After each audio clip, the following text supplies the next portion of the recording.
Hello learners, welcome to Edification. मैं हूं आपका दोस्त और टीचर नितिश उपाध्याय। आज का वीडियो है the little girl line by line Hindi explanation का। The little girl Katherine Mansfield की लिखी हुई काफ़ी खूबसूरत एक कहानी है। एक छोटी बच्ची और उसके पिता के संबंधों के बारे में और उस बच्ची के विचारों को ये दिखाती है। चलिए शुरू करते हैं इस कहानी को। To the little girl he was a figure to be feared and avoided.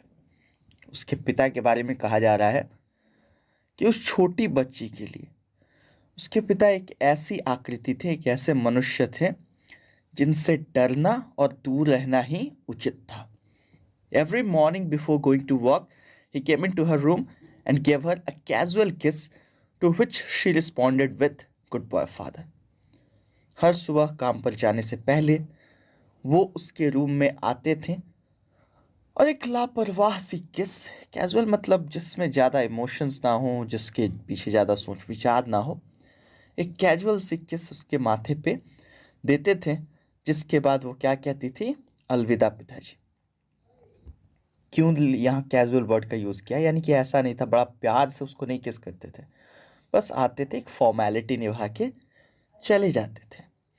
And oh, there was a glad sense of relief when she heard the noise of the carriage growing fainter and fainter down the long road. और फिर उसके दिल में काफ़ी एक relief यानी कि राहत की भावना आती थी जब उसे सुनाई देती थी अपने पिता के कैरेज की आवाज़ दूर जाती हुई, धीमी होती हुई। उसके पिता जब कैरेज में चढ़ के चले जाते थे और ये सुनती थी अपने कमरे से, आवाज़ धीमी होती जाती थी, जैसे जैसे कैरेज दूर जाता था तो धीमी होती जाती थी आवाज़, और इसके दिल को राहत पहुंचती थी कि चलो अब पिताजी गए। In the evening when he came home, she stood near the staircase and heard the loud voice in the hall. जब शाम में उसके पिता आते थे, वो बेचारी सीढ़ियों के दहाने पे खड़ी होती थी और उनकी ऊंची आवाज को सुनती थी। Bring my tea into the drawing room. Hasn't the paper come yet? Mother, go and see if my paper's out there and bring me my slippers. क्या क्या आवाजें लगाते थे? मेरी चाय ड्राइंग रूम में लेके आओ, पेपर अभी तक आया या नहीं? माँ, जाकर देखो और मेरा पेपर अगर वहाँ है तो लेकर आओ, और मेरी चप्पलें ज़रा ला दो। Kezia, mother would call to her, if you are a good girl, you can come down and take off father's boots. Slowly, the girl would slip down the stairs, more slowly still across the hall, and push open the drawing room door.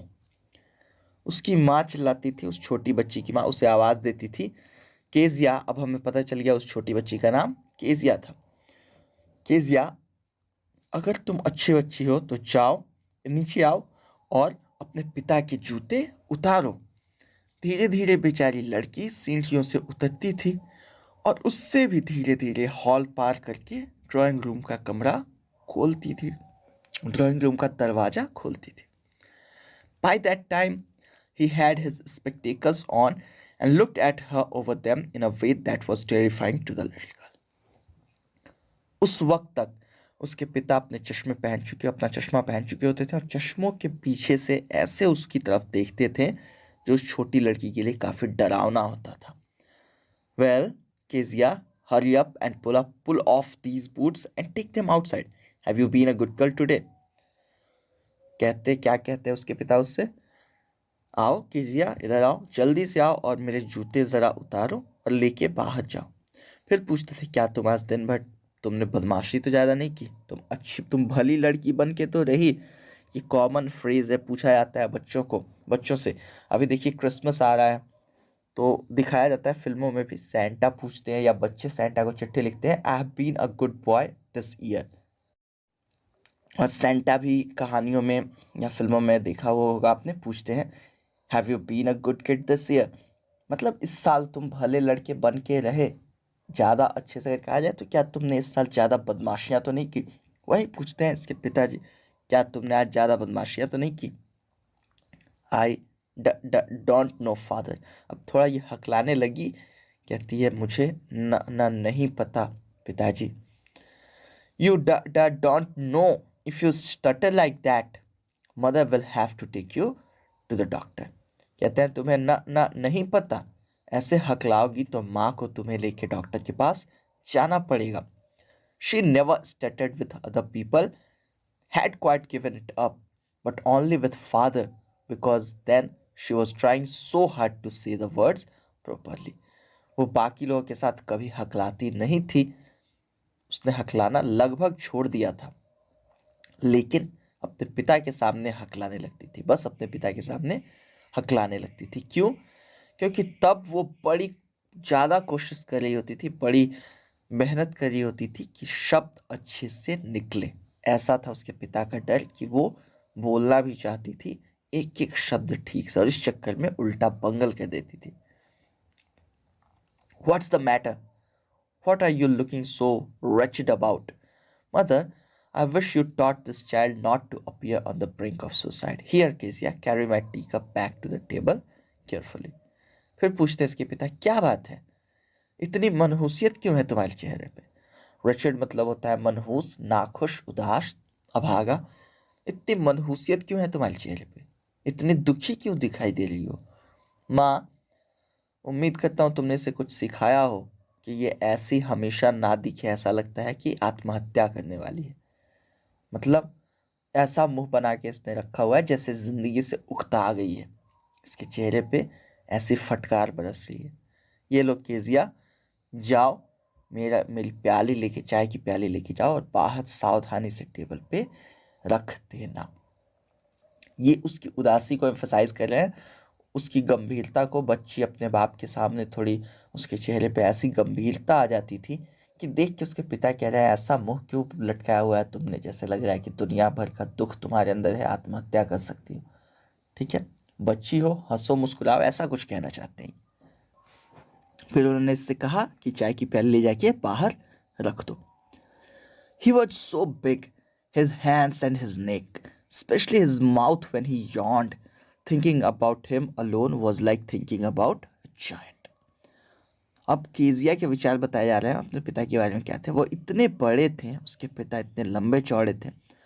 उनके हाथ, उनका गला और ख़ास तौर पे उनका मुंह, जब वो अंगड़ाई लेते थे, उनके बारे में सोचने पे लगता था किसी दैत्य के बारे में सोच रहे हैं. On Sunday afternoons, grandmother sent her down to the drawing room to have a nice talk with father and mother. हर रविवार को उसकी दादी कहती थी, जाओ अपने माता पिता से थोड़ी बातें करो, उनके साथ फिर थोड़ी अच्छी अच्छी बातें करो.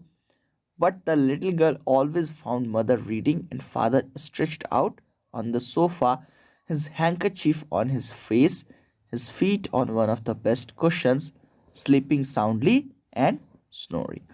लेकिन जब भी बेचारी जाती थी तो देखती क्या थी, इसकी माता जी कोई किताब पढ़ रही हैं, कुछ भी पढ़ रही हैं, और उसके पिताजी पसरे हुए हैं सोफे पे. उनका रुमाल उनके चेहरे पे पड़ा हुआ है, फैला हुआ है, और पैर सबसे अच्छे तकियों में से एक पे रखे हुए हैं, और वो सो रहे हैं, काफ़ी गहरी नींद सो रहे हैं और खर्राटे ले रहे हैं.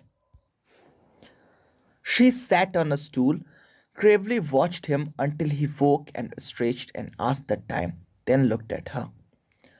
अब इसके वो जाती थी, बैठ जाती थी एक स्टूल पे और बड़ी गंभीरता से देखती थी अपने पिताजी को, जब तक कि वो जाग के अंगड़ाई ना लेने लगे. और फिर वो जागते थे, अंगड़ाइयाँ लेते थे और पूछते थे क्या वक्त हुआ है. फिर उसकी तरफ देखते थे और कहते थे, केजिया ऐसे मत देखो, don't stare so Kezia, you look like a little brown owl. ऐसे मत देखो केजिया, किसी छोटे भूरे उल्लू की तरह दिख रही हो तुम. One day, when she was kept indoors with a cold, her grandmother told her that father's birthday was next week and suggested she should make him a pincushion for a gift out of a beautiful piece of yellow silk. एक दिन जब बेचारी को सर्दी हुई थी और वो घर के अंदर ही थी, तो दादी ने उसे बताया कि उसके पिता का जन्मदिन अगले हफ्ते है, और दादी ने ही सलाह दी कि एक काम करो, अपने पिता के लिए एक पिन कुशन बना दो. पिन कुशन जिनमें ऑल पिन्स वगैरह खोस के टेबल पे रख दी जाती हैं, एक पिन कुशन बना दो. किस चीज़ से? एक येलो सिल्क के कपड़े से. काफ़ी सुंदर कपड़ा है, एक येलो सिल्क का, येलो कलर का. Laboriously with a double cotton The little girl stitched 3 sides, but what to fill it with? What was the question? That was the question. बड़ी कठिनता से उस लड़की ने 2 तह करके उस कपड़े को चारों 3 तरफ से सिल दिया। अब 3 तरफ से सिलने के बाद उसने सोचा कि अब अंदर क्या भरूं कि चौथी तरफ से इसका मुंह बंद करूं। ये बड़ा सवाल था। The grandmother was out in the garden and she wandered into mother's bedroom to look for scraps. इसकी दादी माँ गार्डन में थी बाहर।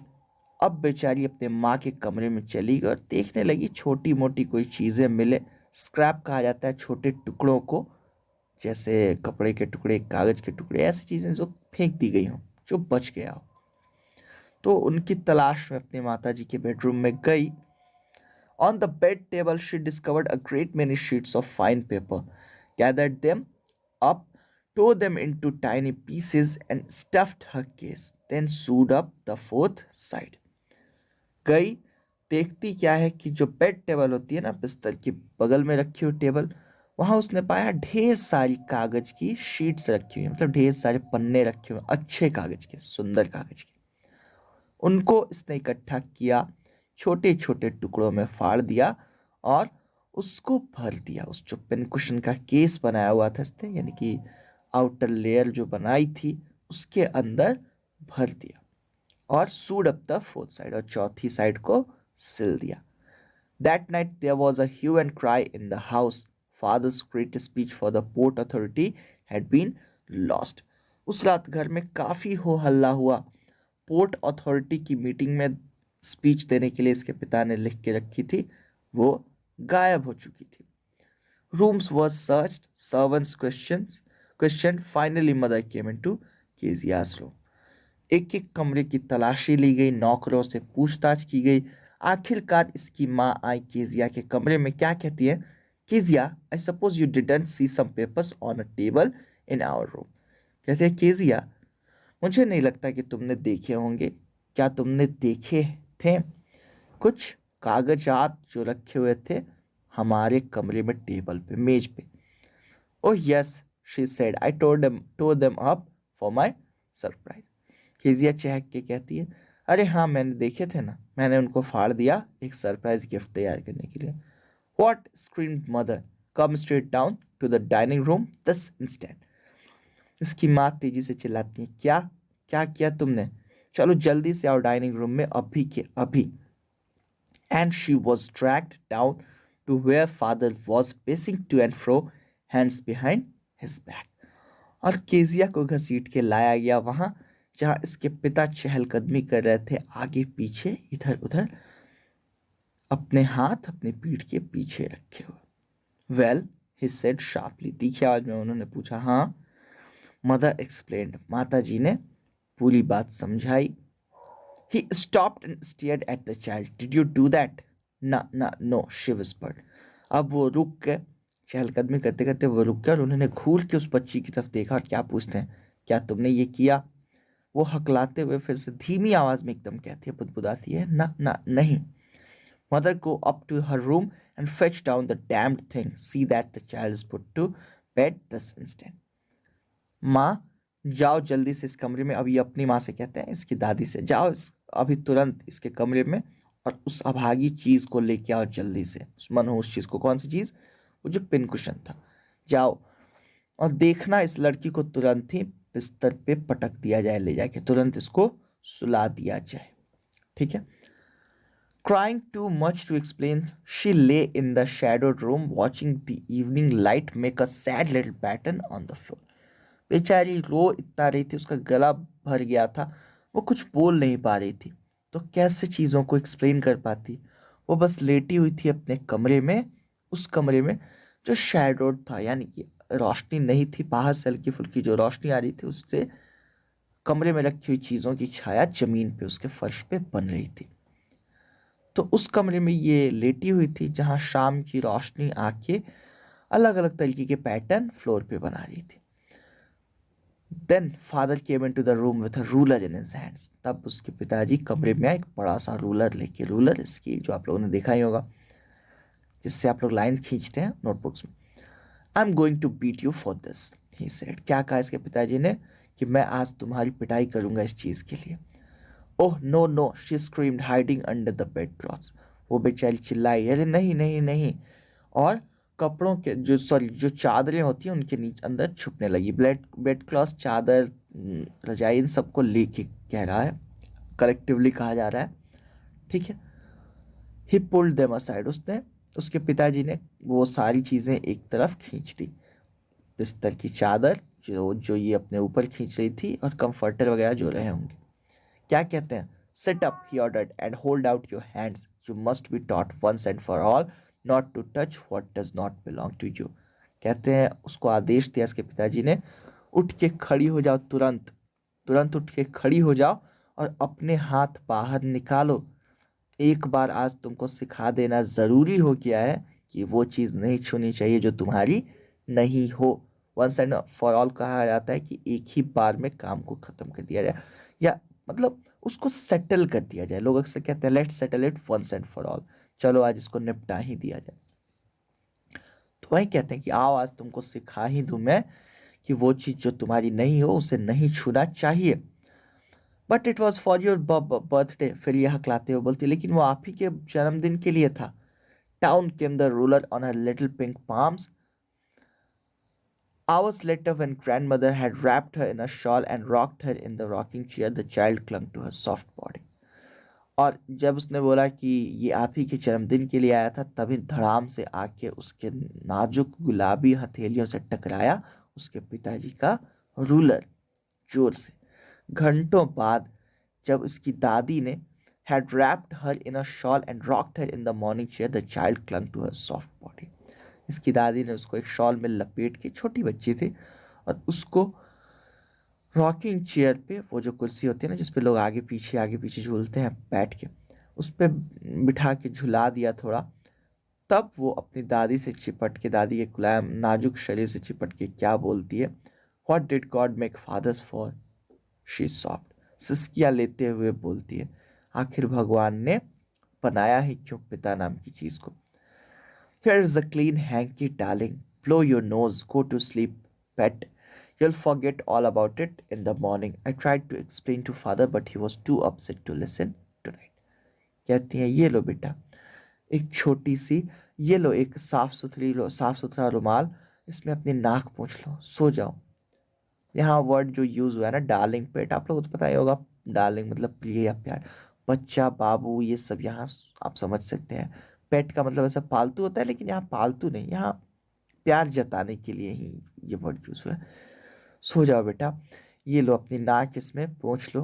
ब्लो का मतलब उसको छिड़क देना एक तरीके से, उसमें से मतलब जो भी चीज़ें इकट्ठी हो गई उसको निकाल देना. तो ये लो अपनी नाक साफ कर लो और सो जाओ. You will forget all about it in the morning. I tried to explain to father but he was too upset to listen tonight. कहते हैं सुबह में सब कुछ तुम भूल चुकी होगी. मैंने तुम्हारे पिता को समझाने की कोशिश की, लेकिन वो बहुत नाराज थे, सुन ही नहीं रहे थे.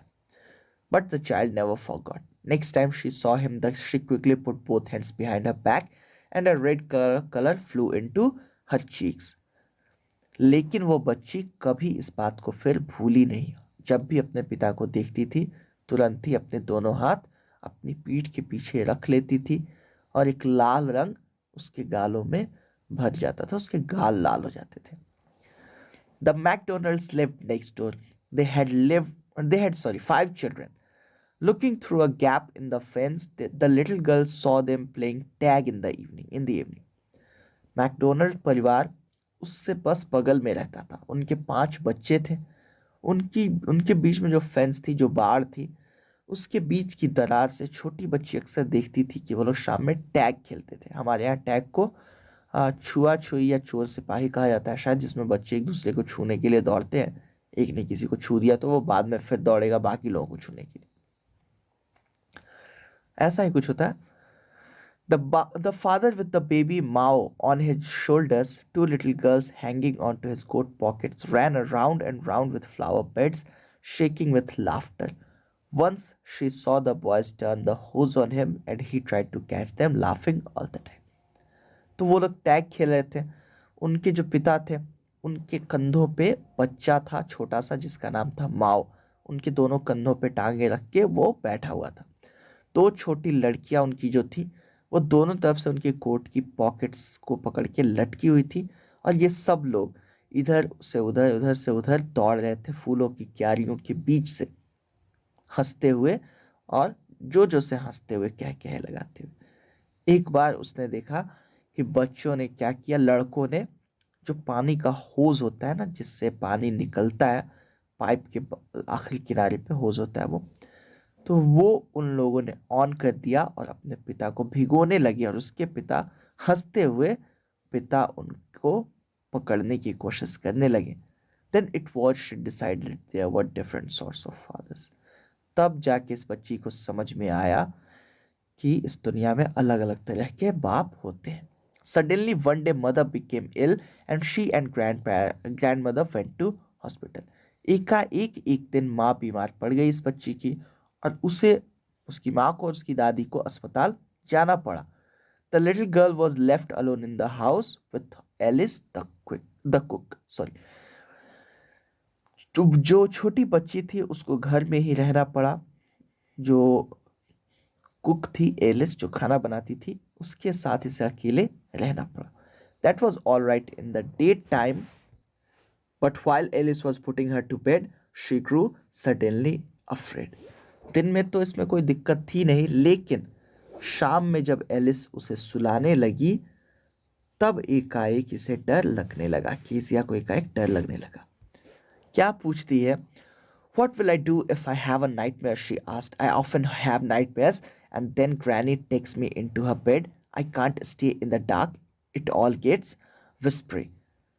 कहती है, पूछती है, क्या हुआ अगर मुझे कोई बुरा सपना आया तो? मुझे अक्सर बुरे सपने आते हैं और तब दादी मुझे लेके अपने बिस्तर में चली जाती है। मैं अंधेरे में नहीं रह सकती, मुझे अंधेरे में आवाज़ें सुनाई देती हैं। गेट्स विस्परी का मतलब बुदबुदाहट, फुसफुसाहट सुनाई देती है, आवाज़ें मुझे आने लगती हैं, डर लगने लगता है। You just go to sleep, child, said Alice, pulling off her socks, and don't you scream and wake your poor pa. कहती है एलिस उसके मोजे उतारते हुए, बस सो जाओ बच्चे, और हाँ चिल्ला के अपने बेचारे पिता को मत जगा देना। But the same old nightmare came.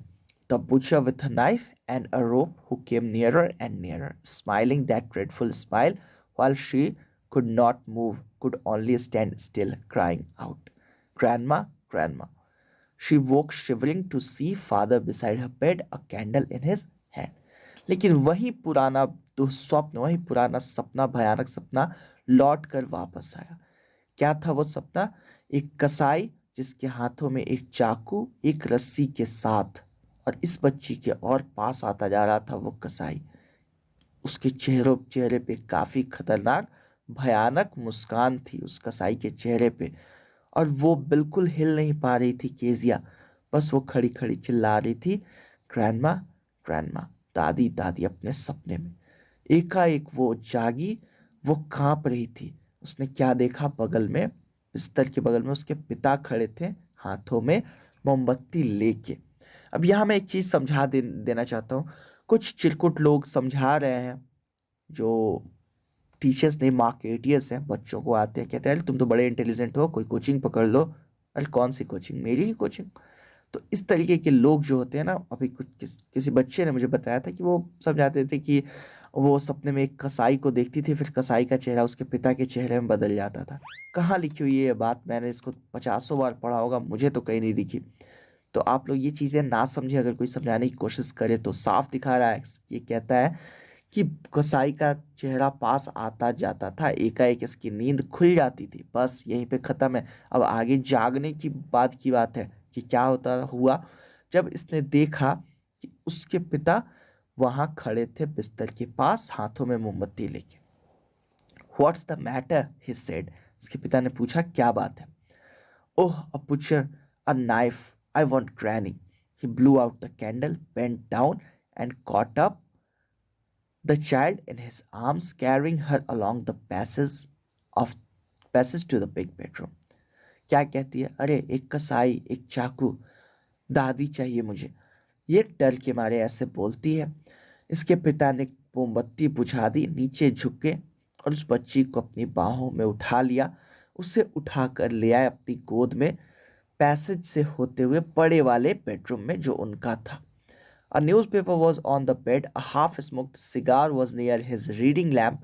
He put away the paper, threw the cigar into the fireplace, then carefully tucked up the child. He lay down beside her, half asleep still with the butcher's smile all about her, it seemed. She crept close to him, snuggled her head under his arm, held tightly to his shirt.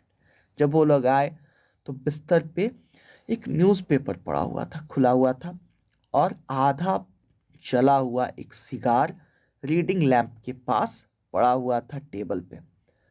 उसके पिता ने paper हटा दिया, cigar उठा के जो fireplace अंगीठी होती है ना रूम में बनी हुई, उसमें फेंक दिया, फिर बच्ची को सावधानी से बिस्तर में लिटा दिया। टकअप द चाइल्ड जब किया जाता है ना तो उसको लिटा के उसके ऊपर कंफर्टर वगैरह रजाई वगैरह ऐसे डाल दी जाती है अच्छे से कि उसको दिक्कत ना हो। वो बच्ची लेट गई अपने पिता के बगल में। अभी भी वो आधी नींद में थी और आधा जागी हुई थी, लेकिन अभी भी उस कसाई की मुस्कान, भयानक मुस्कान, उसे डरा रही थी। ऐसा लग रहा था जैसे उसे दिख रही हो।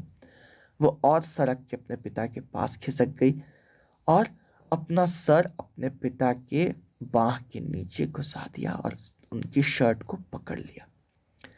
Then the dark did not matter, she lay still. अब उसे अंधेरे से डर नहीं लग रहा था, वो स्थिर वहां पड़ी रही। Here, rub your feet against my legs and get them warm, said father. उसके पिता ने कहा, ये लो, अपने पाँव मेरे पाँव से रगड़ के इन्हें गर्म कर लो। Tired out, he slept before the little girl. थके हुए इसके पिता उस छोटी बच्ची से पहले ही सो गए। A funny feeling came over her. Poor father, not so big after all, and with no one to look after him.